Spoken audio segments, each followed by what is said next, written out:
Sup everyone, welcome to another video. So EroticWalruss just dropped everything, like absolutely everything you can think of. The patch notes, the banners, as you guys can see on screen, the weapon banners as well, and 3.3 characters. We're gonna see if we can crunch all this stuff in one go. We're gonna be talking about the Nahida banner, of course, and also the Yoimiya banner. I mean, rest in peace Yoimiya mains. I don't know what the hell they were thinking putting Bennett on this banner. Like, they couldn't even give you guys Yunjin, so there's really no incentive. Where's the incentive? I mean, like, you can pull Razor, probably has better synergies with Nahida, and Noelle. You can tell when a banner's 5-star character is insanely busted if the 4 stars are extremely stingy. So in this case, Razor, Noelle, these are like B tier characters if you want to go for meta stuff. Like, I mean, they're just not that great to use in the late game if you have like a fully developed account with multiple 5 stars, right? So they're not going to give you a lot of benefits here in the 4 stars. Obviously, if you want to be a geocentric, you know, free-to-play-esque player, or just want to be a maid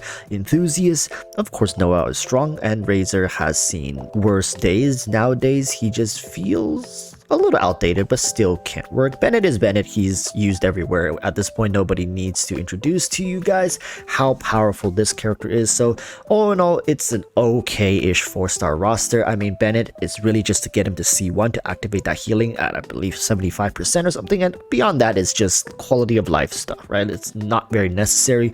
And it's safe to assume most people have Bennett at C1, and if you don't, well, here's your chance. There are good odds of people polling for Nahida, so you might get 1 or 2 Bennett along the way.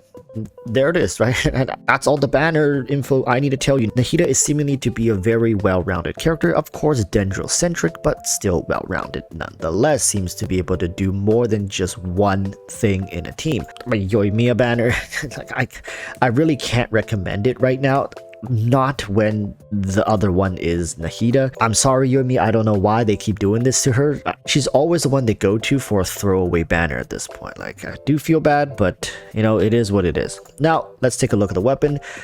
This bow here is not bad, but nowadays it just feels like, you know, is it really necessary to go for DPS bows? I don't know, like, there's so many decent bows out there, and the free-to-play bows are also pretty good. And I mean, Rust is always you know, being looked towards as one of the premier ones for auto-attacking carries. The 4-star weapons here are actually not too bad, with exceptions to the greatsword and the flute here. I think that's a sacrificial greatsword. Like, not too many claymore users capable of really making good use of the sacrificial greatsword. So all in all, these two weapons just don't have like that many characters that are like, oh my god, I want that, I need that, right? Favonius Lance is good. I believe that's the Wit Sith. If it's not the Wit Sith, it's probably the sacrificial fragments. So excuse me, I keep getting them mixed up. It could be either. I think it looks like the sacrificial fragment, because we got the sac greatsword, so that might be the sacrificial fragments, and the rest of course is for Yoimiya. I've looked at this weapon. If you guys want, I can make a video about it, but I don't think it needs a video, and people were talking about it as well. Like, it's a good weapon, but it just feels very excessive, you know what I mean? The stats it gives, like the effect it's giving, it almost feels like it's an artifact. Maybe in the future a character could use it that's not Nahida, but I don't see Nahida really needing this. So this weapon banner is very skippable. Okay, so that's going to be that for now, because I just want to move on to the other stuff. You guys came here for the banner recommendations. Razor's all right, Noelle's all right, and if you really want to be different, you can pull for Yoimiya. All right, but that said, let's move on right into the other juicy stuff. What on earth is this? Okay, so this character's name apparently is called the Wanderer. I mean, are we missing something here? Did I miss some sort of lore? And this is an Anemo character as well. Really weird that they are releasing an Anemo character in a Dendro-centric meta. I'm just gonna come out and say it. Is that not Scaramouche? Is that not Scaramouche? Am I crazy? What is happening here? I must have missed some sort of lore for this to not make much sense.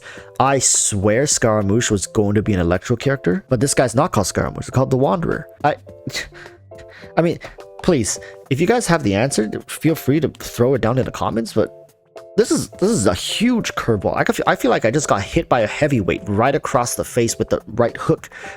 I'm confused. I was like fully ready to talk about Scaramouche being Electro and playing in Quicken teams, but now it's an Anemo Scaramouche lookalike. Okay, and then there's this character. Like, some of these characters we've never seen before. It's another Anemo character. We're getting double Anemo characters next patch.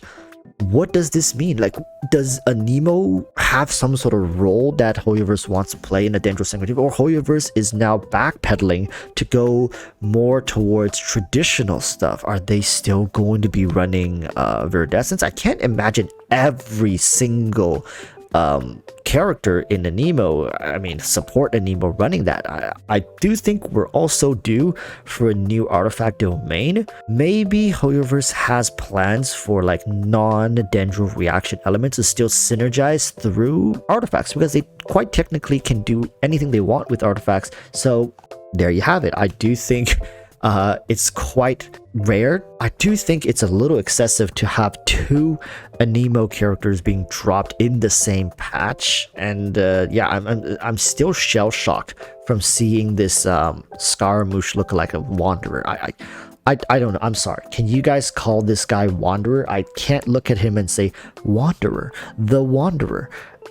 It's just Scaramouche. It's like, how can it not be? So this is a huge shock to me. These two characters coming out, like, I would imagine a lot of people are going to be discussing this, so just throw my 2 cents out there. Maybe once I get more information, I'm going to be able to talk more about it. So finally, let's just go over the 3.2 update for maintenance. It's coming in about a little over a day. New characters are Nahida and Layla, although they're not going to be all on the same banner. Nahida's coming first, Layla's coming on the rerun, I believe, with Yamiko and Tartaglia. Mr. Worldwide, always great to see him coming back. So these are the banners. That's the new weapon. There's going to be the new plagiarism. I mean, it's encourage plagiarism, where you can just steal other people's design. I guess it's not really steal if they give you the code themselves. Of course, new Archon quest, Nahida quest, and then the new weekly boss and the world boss here.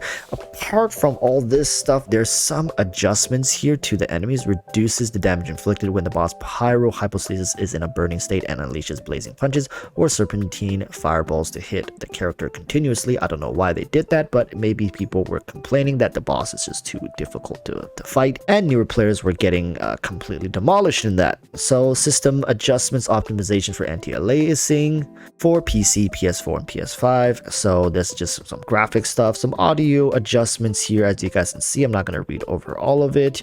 Other than that, we got some interactions here as well that are being adjusted. Updates the material that can be added to the parametric transform, added some harvestable items and some items dropped by the enemies, adjusted the ore types at certain locations in similar areas. Some magical crystal ores will be adjusted to crystal ores. So nothing too crazy overall. This is a work of fiction and not related to actual people, events, groups, or organization. I don't know why they feel the need to start adding this, or have they always had this? I'm not sure. All in all, this is going to be quite the standard patch, with exceptions to having an Archon. I'm actually really interested in the next patch already, because I see the Scaramouche look like. So comment down below what you guys think. Who are you going to be pulling for?